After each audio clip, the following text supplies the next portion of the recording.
This is TWiT. Was LaMDA and Mom. So LaMDA is the next step after BERT. But these are all, and it's kind of like GPT. These are all models for speech technology, I guess. But weren't they built using the same technology that built BERT? They mentioned BERT. Yeah, it was kind of LaMDA was built using transformer. It's based on learning, transformer. Correct? Okay, yeah. Okay. Yeah. So it's the next iteration of the same. Throw a large number of large corpus at a large machine learning thing and persuade it to come up with a simulacra of speech.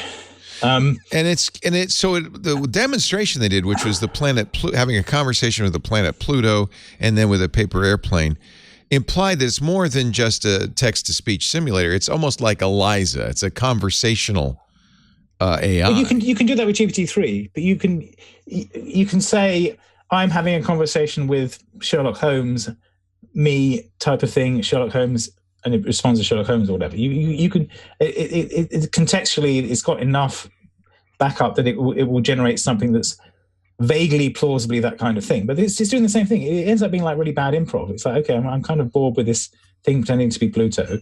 And it was pretty impressive. I mean, I don't know if that was a canned demo or, but it was fairly impressive in its understanding of context and stuff. Yeah, but it's sort of it's plausible bullshit is the thing. Well, that's my stock in trade, if you Kevin say, Marks. I don't know why you would. But that's exactly the thing. It's like if you can get it to sort of freestyle a bit about pretending to be Pluto, that's something. If you actually ask it a question about something you care about, it'll start making up random details or plausible sounding random details that are wrong. So it's not a Google Assistant replacement or anything. Unfortunately, they don't have any way you can play with it. You have to just take their word. Not yet. Yeah. But this is literally what the Stochastic Parrots paper was about, which is the one that they got grumpy about and refused to publish because it was saying these things don't have enough context, but we will fill in the context from what it's saying. Wow. That's interesting, Kevin. Right. Did you read the paper? I don't know if you on the dangers of stochastic parrots. Can language models be too big? This is Timrit Gebru along with Emily Bender, Angelina McMillan-Major, and Margaret Schmitchell, who is actually Margaret Mitchell. I'm not sure why she says Margaret Schmitchell.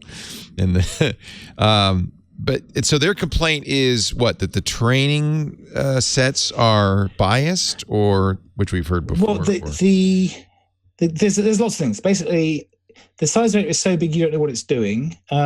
It's trained on content from the internet that hasn't been vetted and contains a lot of bias and historical stereotypes. Right. They say size does not guarantee diversity, for instance. Right. But if you go down to like section 6, 6.1 around there, it's coherence in the eye of the beholder.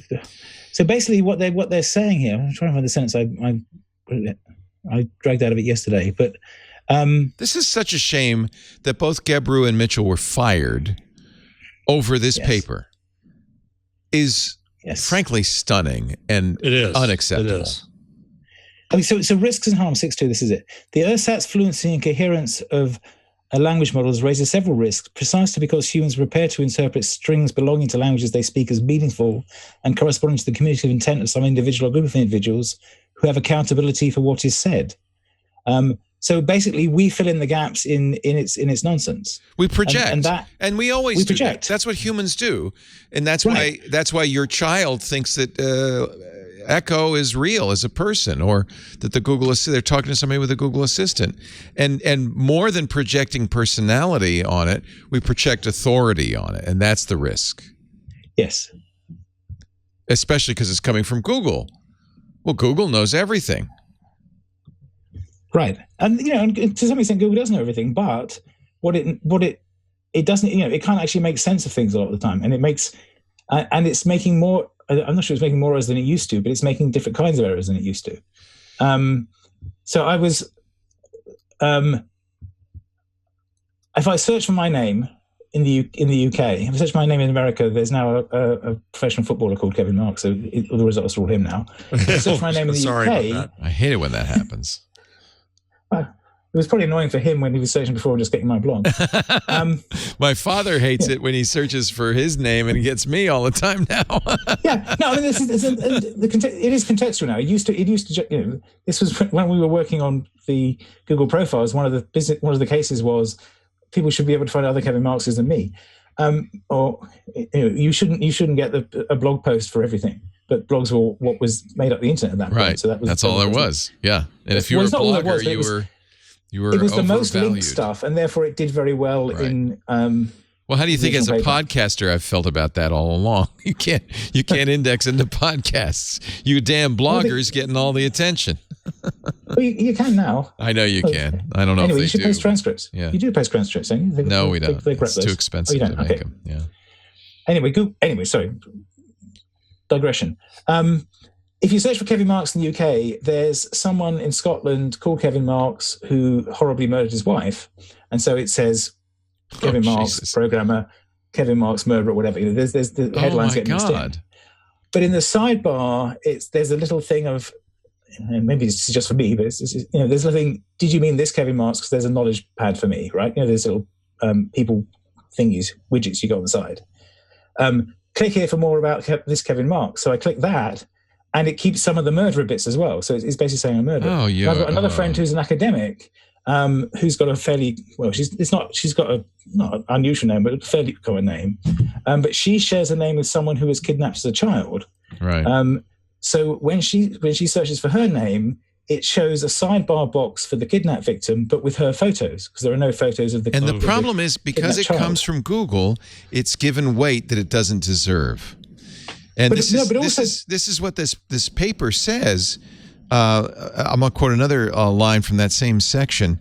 However, machine training systems can and frequently do produce output that is inaccurate, yet both fluent and, again, seemingly coherent in its own right to a consumer who either doesn't see the source text or cannot understand the source text on their own. When such consumers, therefore, mistake the meaning attributed to the machine MT output as the actual communicative intent of the original text's author, real-world harm can ensue. And they bring up the case of a Palestinian man arrested by Israeli police after a MT translated his Facebook post, which said good morning in Arabic, to hurt them in English and attack them in Hebrew, because the police didn't understand that is not an authoritative translation, and it's based on faulty machine training. But also, a lot of the parallel language training data for Arabic was based on Defense Department sources and things like that, because that's what translation. Corpora. Yeah. So MT is machine translation. It's LMs is learning models.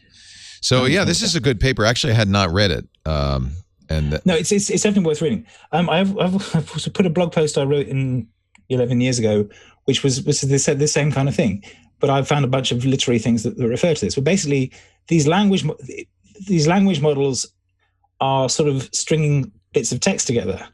And there's a great thing in Michael Frayn's Tin Man book from '65, which is literally describing how this could work in his imagined future. He wrote this sort of parody of people who were building computers to write prose. So when you see these, so here in our innocence, Jason and I and Jeff are watching this LaMDA. We think it's dopey that the planet Pluto is talking, but we didn't really understand the greater underlying hazard of this. Did you watch it and go, oh boy, there they go again? Yeah, no, that was it. I mean, this is the thing. They didn't get it. Well, they got it, but they were saying this demo as well. They probably know it's. They know it's. He was trying to juggle the moon or something. He did give some little caveats after he'd shown the working demo. Right. And a lot of these things is you run it 3 or 4 times and you pick the one that's good. Whenever you see that's what GPT. If you looked at all the output of GPT, most of it was garbage, but there were occasional gems But it would be it will give you bits and pieces. But this is the worry of it is not only is the corpus drawn on the web and the web is full of lies and nonsense and QAnon and whatever. But also, as these things start getting built, people are going to start using them to generate more web pages to create sites about something that Google will find, and that was always an issue. That was an issue with People before. do it all the time. It's called Google bombing. Yeah. And they'll feed it into one language and back to a different language to get a different bit of prose, or they'll run it through an adjective dropper or whatever, and it tends to look nonsense, but it can be good enough to fool the search engine now. Now, as the search engine gets better and these other things get better at making up nonsense, you're basically building a distributed generative adversarial network. You're building a network that's trying to fool one computer with the output of another computer and iterating back and forth. And basically that's, we're filling the web with more and more of this stuff, and these generators are generating it, and the indexes are finding it and then feeding it into the next version generation, on we go. So yeah, the fact that so much of the sort of public discourse is QAnon-like nonsense now, is a worrying part of it for me. The researchers say we call on NLP, natural language programming researchers, to carefully weigh these risks while pursuing this research direction, consider whether the benefits outweigh the risks, and investigate dual-use scenarios utilizing the many techniques of those from value-sensitive design, for example, that have been put forth. This is actually this is something that needs to be heard, and it's shameful that Google fired these people. And I still don't understand. Forget they violated a rule or didn't violate a rule or anything. Obviously, Google's a bigger company than that, and older than, smarter than that. What was the danger to Google in this? That this is the essence of a language company. This is the essence of the problem. Kind of an indictment of everything they've been doing. They do has danger. Is that? Yeah, they're basically saying this large thing that you think is a significant part of your business is potentially dangerous. And I think the row was, you need to tone this down a bit and say, but we're working on it, wasn't it? That was the gist of what Dean was telling them. And then that got escalated into firing and endless ridiculousness, which was probably almost certainly them treating people differently for their racial background and so on. That was sort of a clear part of that. Yeah. But yeah, no, so it does worry me, and it worries me when Google is sort of trying to make that the centerpiece of what they're showing, and sort of sweeping this aside and not discussing it. So I think we need to keep reading this stuff and thinking about it very carefully. There was Bruce Sterling wrote a thing in Wired yesterday as well, which was his worry is we're starting to teach the AIs how to sort of fuzz code and experiment with code and hack, and so they're gonna start. When you do that, they're going to start doing things that people wouldn't think of, because that's what they do. If you give something like DeepMind a constrained domain like a game, then it knows what the rules are, it knows what the win condition is, it can do very well. If you don't specify that very clearly, if you give it a real world problem, then it will probably find loopholes in the rules you didn't even realize were there, because you wouldn't even think that could be done. And there's lots of examples of that from AIs and generative learning, things like that in the past. So there is the worry that if you start getting them to debug code, write code, run testing, they're going to end running the financial system, or creating even more non-scalable financial panics than we have at the moment.